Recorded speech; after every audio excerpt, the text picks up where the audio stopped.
Good morning po mga kababayan, ma'am sir. Good afternoon po mga kababayan, ma'am sir. This is Jam the Filipino Channel, ang inyo pong likod. So today is October 8, 2025 at tayo ngayon ay papunta dyan sa may Prio Tower sa may Guadalupe Viejo, Makati.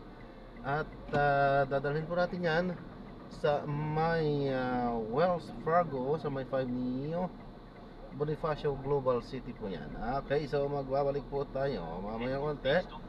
Pag nakuha na po natin sila, disclaimer lamang po ang content po natin ay kalsada at hindi ang passenger. Kaya nga naman, sakasakali man po na may marinig kayo, mga pangalan ng lugar, pangalan ng tao, pangalan ng organisasyon, so government o private man yan, ay wala pong kinalaman ng channel na ito.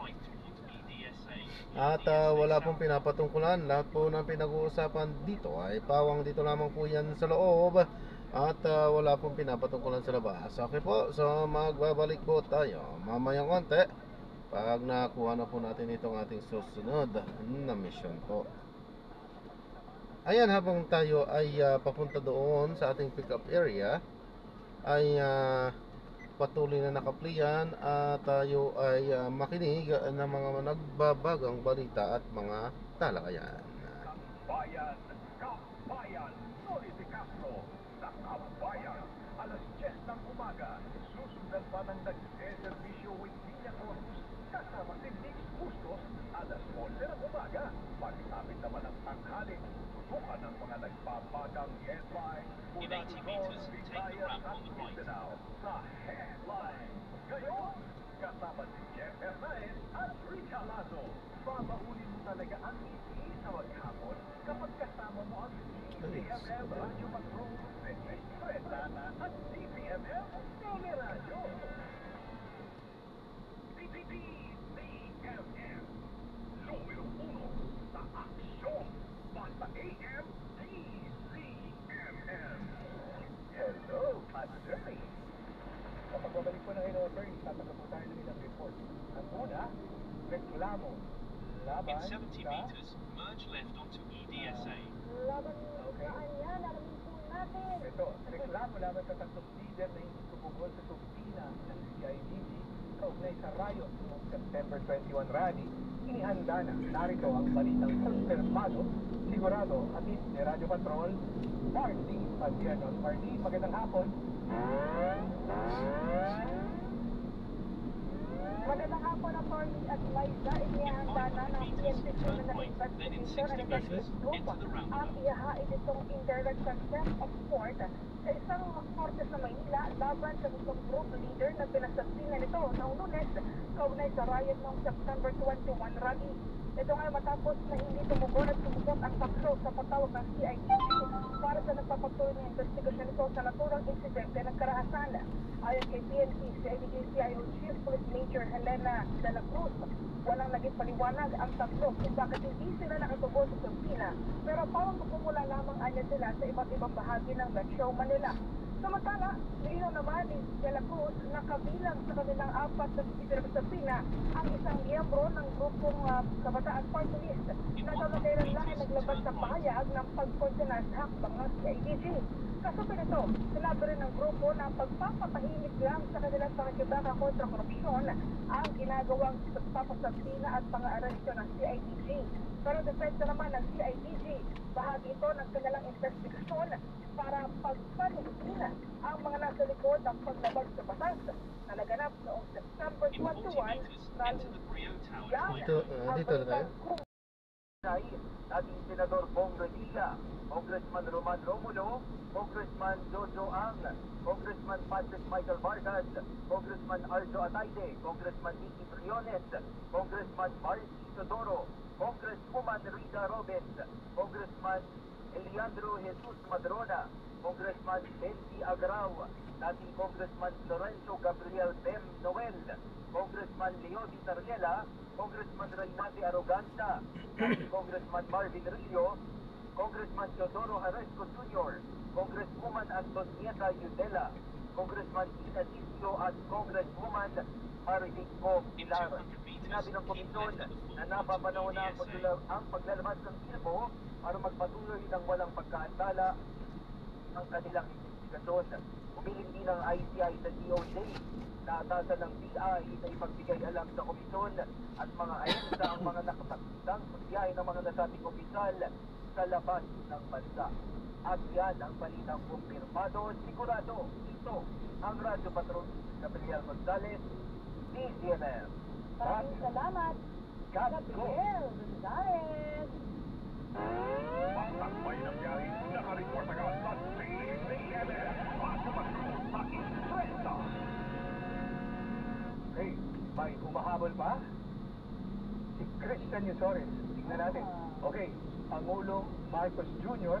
pinatitiyak ang transparency at accountability ng mga opisyal ng gobyerno kasunod ng pagtatalagang ombudsman ay dating DOJ Secretary Ray Mulya. Narito ang balitang kumpirmado, sigurado, hatid ni Radyo Patrol, Christian Yusores. Christian, magandang hapon. Attorney, pinatitiyak ni Pangulong Ferdinand Marcos Jr. kay bagong talagang ombudsman ni Ray Mulya na panindigan ang transparency at pananagutan ng accountability sa mga opisyal ng gobyerno. Sa first briefing, sinabi ni Parang Press Officer at Communications Undersecretary Claire Castro na ang pagtatrabaho ni Ray Mulya bilang ombudsman ay para sa niya at hindi para sa isang sektor o grupo. Inaasahan ayon ng Presidente ang tapat na pagtupad sa tungkulin ni Ray Mulya at matapang na pag-harap ang pag-iimbestiga sa mga dapat iimbestigahan. Hindi mo na maaaring talikuran o tulungan ng kanilang trabaho dahil karapatan ng taong bayan na malaman ang pakitang pag-iimbestiga ng ombudsman sa mga reklamo lamang sa mga pampublikong opisyal. Yan ang balitang kumpirmado. Sigurado, ito ang Radyo Patrol, Christian Yusores, DZMM. Maraming salamat, Christian Yusores. May nangyari, nakareport agad sa DZMM. Sa Istresa. Kakapi mo si Liza Aquino. Malinaw na ang lahat sa pinagsamang Attorney Noel Del Prado at Liza Aquino sa Hello, Attorney! Sa pagbabalik po ni Liza Aquino at Attorney Noel Del Prado, nasa linya na po natin si Imelda na galing naman sa Nueva Ecija. Meron siyang tanong tungkol sa lupa. Magandang hapon po, Ma'am Imelda. Welcome to Hello, Attorney. Magandang hapon po. Yan, go ahead po, ang linaw po ng linya. Magandang hapon po, Atty. Ma'am. Tanong ko lang po, kasi po may tayo ang kanilang bahay na mana. Pwede po bang mapapituluhan po ito?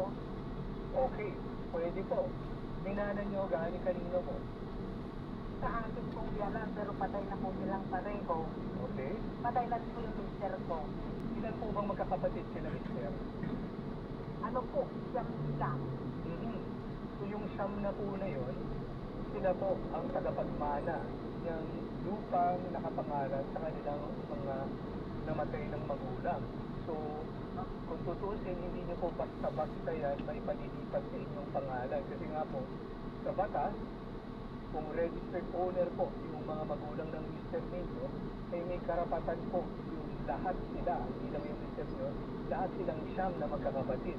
So kung papayag po yung 8 ibang kapatid ng inyong mister at papayag silang pumirma doon sa extrajudicial settlement of estate kung saan ipinauugaya nila sa inyo may waiver of rights in your favor kasi namatay na po yung inyong mister, pwede po mailipat sa inyong pangalan pero hindi po kasi titignan po ng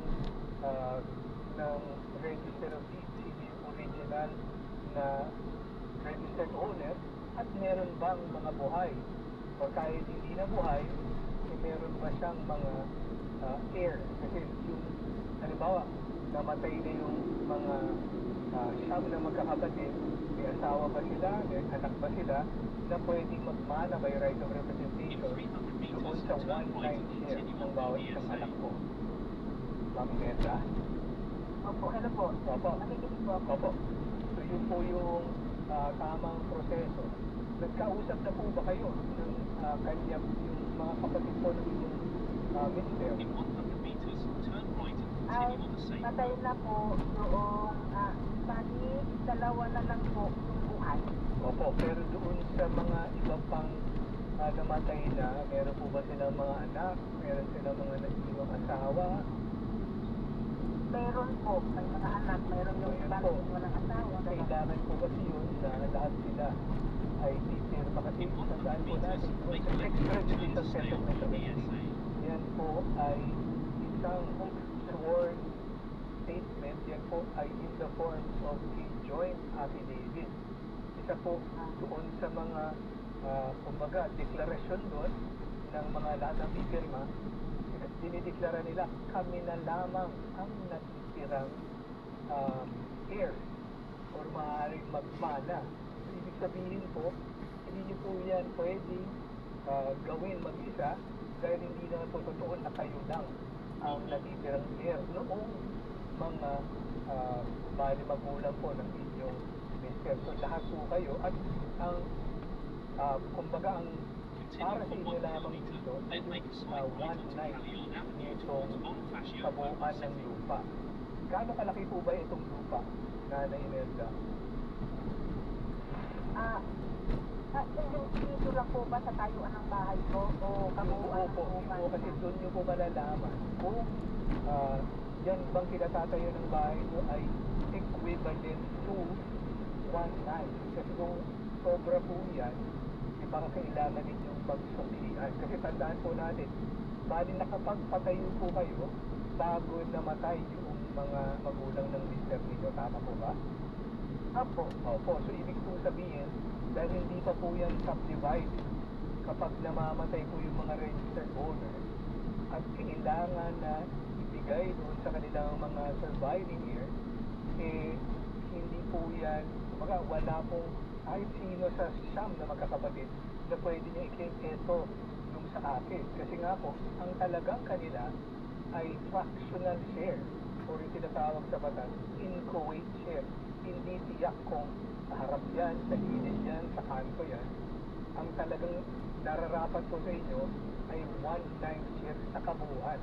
So kailangan mag-agree po ng lahat ng siyam, at least yung mga nabubuhay at yung kanilang kahit namatay na yung kanilang mga heirs, paano yan hahati-hatiin? Kasi ang pinaka malinis po na hatian kapag naibenta yan ay paghatian divided by 9, magkano po yung halaga o yung pinagbentahan. Yun po yung mas malinis. Pero kung kagaya na nakapagpatayo na pala kayo ng bahay dyan, pwede nyo po silang kausapin lahat.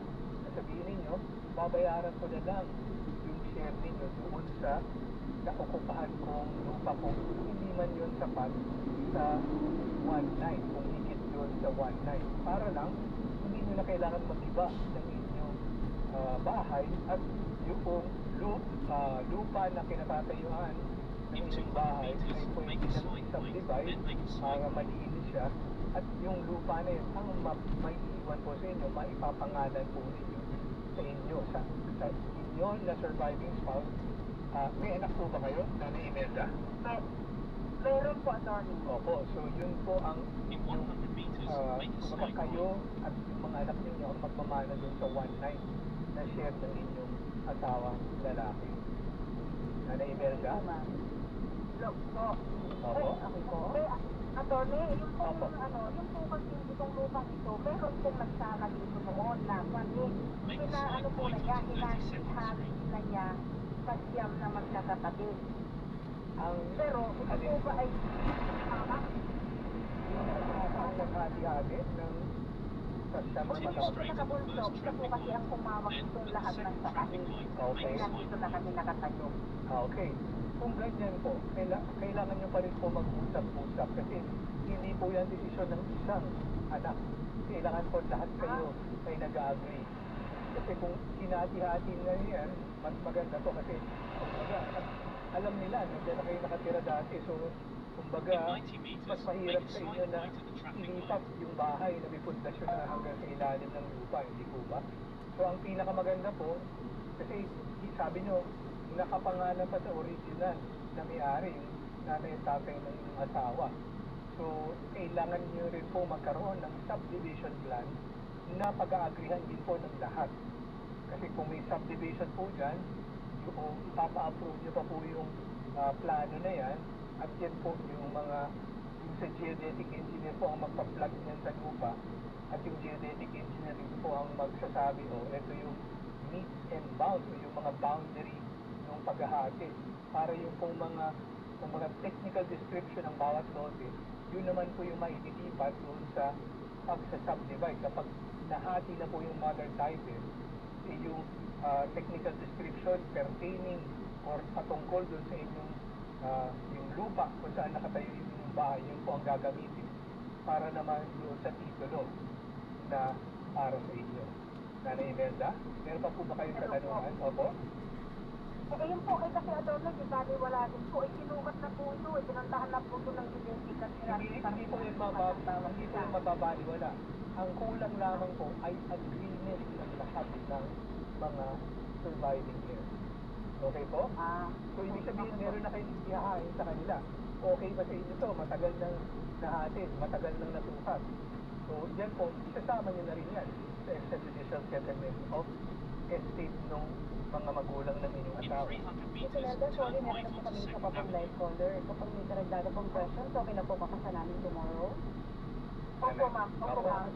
Salamat po. Thank you po. Okay po. Salamat po. Sige po. Partner, sabi naman po tayo sa Mandaluyong. Si Caroline, may katanungan po sa atin. Magandang hapon po. Okay, Rudy. Go ahead po. Online ka. Hi, sir. Opo, ano po yung tatanong? Nakatanggap po kasi ako ng letter. Actually, hindi siya umuupa sa amin eh. Pero hindi naman sa kanya yung pangalan. Opo. Galing sa DIR. Opo. Ano na po nakalagay? Final notice ng... Oo. Nakalagay po, dear taxpayer, it refers to preliminary notice dated August 29, 2025, according of the tax return listed in the attached annex or her of the draft 25. Eh, kaso yung name mo, hindi siya yun, hindi kami. Pero yung address yun din. Kailangan ba namin itong sagutin o saan? Kung tutusin, hindi nyo kilala po kung sino yung nakapangalan. Hindi po. Pangalan ng company. Okay. So, ang pinakamaganda po, Tatay Rudy, sagutin nyo po yung sulat para ipagbigay alam sa BIR mukhang naliligaw po yung sulat ninyo. Hindi na po, or hindi naman kailan tumira yung taong sinasabi yung nandito. Kasi may intended address po yan, kumbaga, merong pinatutungkulan. At hanggang hindi po niya natatanggap yun, kumbaga, hindi po tumatakbo yung araw or yung metro na tinatawag kasi karaniwan po yan. From the final notice, binibigyan siya ng panahon. Nasagutin yan, o kaya yan ay magpaliwanag o kaya mag-sumite ng mga required documents. Yan karaniwan po yung sulat ng BIR or mag-file. Kasi may nabanggit kayo, income tax return. So, hindi ko po alam kung ano yung tungkol sa income tax return. Opo. So, wala po kayo idea na mayroon dating kumpanya na nagrenta dyan, nangupahan, wala po. Meron nung nagrenta sa amin noon, matagal na eh. Kasi nga, nagka-problema nga kami. Yun. Lala na kami mula. Pero hindi ko alam na yun ang company niya. Opo. Pero dapat sana, ipinaalam niya sa inyo kasi kung tenant siya at ipinangalan niya yung, kumbaga ginamit yung address yun ng kanyang kumpanya, dapat man lang pinaalam sa inyo dahil nangungupahan lang siya, hindi naman po siyang may-ari. Pero ganun pa man, kumbaga, ibalik nyo lamang po yan, maglagay lang kayo ng cover letter na hindi namin, baka dito na upahan yung dati pero hindi na sila ngayon nandito, so baka kailangan nyo nang hanapin na yung current address nila. Kaya delikado sa amin. Wala naman po, dahil hindi naman po tungkol sa, hindi naman sa inyo naka-address, kung sa inyo po yan, kailangan nyo talagang sagutin. Mapagawa pa ako dito. Kung puntahan ko na lang kung sa personal. Pwede rin po, pero para lang po, kasi kung tutuusin, labas na po yan dahil hindi naman po kayo dyan eh. Pero tulungan po natin yung gobyerno kasi mukhang may legal na proseso po silang sinusundan. Pero ang suggestion ko po, pag dinala niyo yung actual na sulat, ipa-photocopy ninyo at ibigay niyo sa kanila yung original at patatakan niyo ng receipt yung kopya ninyo para lang mapatunayan na hindi naman kayo, hindi niyo naman pinagwalang bahala na i-deliver niyo sa BIR itong sulat na hindi naman para sa inyo. Okay po? Okay po. Kasi po, maganda para. Ingat po, God bless po. Sulat, medyo mahirapan ako sa sulat. Opo. At hindi naman talaga sa inyo eh. Thank you, ma'am. Manila. Salamat po. Salamat po, Tatay Rudy. Opo. Thank you po. Opo. Tatay Rudy, salamat po. Wala po ulit. Alright, mga kapamilya, sa ngayon po, bibigay dahil po muna kami sa ilang mga paalala. May dalawa pa po tayo na lot. Opo, yung Lot mga po rin ang nakaabang. Oo, meron po Salamat po sa nakaabang. pag-hintay. sa Pasensya na pasensya. po kayo. Opo, bibigay dahil po na kami sa ilang paalala. Babalik po ang mulo. Attorney. Basta mata. Hello, attorney yan. Basta AM, DZMM.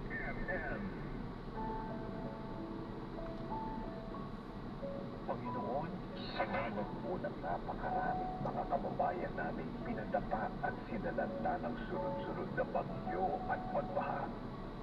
Sa ngalan ng mga buhay na nawala at libo-libong nasaktan at nawala ng tahanan, dulot ng napakalakas na lindol sa Cebu at mga karating lugar, ang aming daigdig na panalangin at pagsusumako ay yakapin mo po sila.